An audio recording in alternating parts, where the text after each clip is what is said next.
প্রিয় দর্শকবৃন্দ, আসসালামু আলাইকুম। আজকে আমরা রাতের খাবারে কি কি রেখেছি সেগুলো দেখাচ্ছি। এখানে ছোট ছোট দুটো লাল আটার চাপড়ি আমরা নিয়েছি।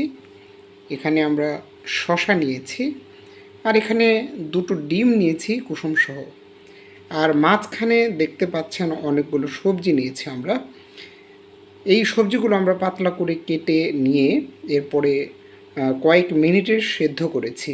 এর সেদ্ধ করার প্রক্রিয়াটা আমরা আরেকটি ভিডিওতে বিস্তারিত বলেছি, ভিডিওটি আপনারা দেখে নিতে পারেন। তো এখানে সবজি আজকে আমরা রেখেছি, এটা হচ্ছে লাউ, এরপর এটা দেখতে পাচ্ছেন এটা হচ্ছে পটল, আর আমরা নিয়েছি করলা।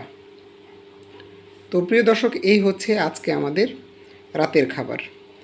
এখন অনেকে দেখে এটা বলবেন যে গরিবি খাবার, অনেকে বলবেন আপনার বড়লোকি খাবার। দেখেন, স্বাস্থ্যকর খাবার, মূল কথা হচ্ছে এটা স্বাস্থ্যকর খাবার, এবং এটাই হচ্ছে সর্বশেষ কথা। এটা কি বড়লোকি খাবার না গরিবি খাবার সেটা বড় কথা নয়। আপনি স্বাস্থ্যকর খাবার খান, সুস্থ থাকুন, সেটাই হচ্ছে সবচেয়ে বড় কথা। তো সবাই ভালো থাকবেন, সুস্থ থাকবেন। আল্লাহ হাফেজ।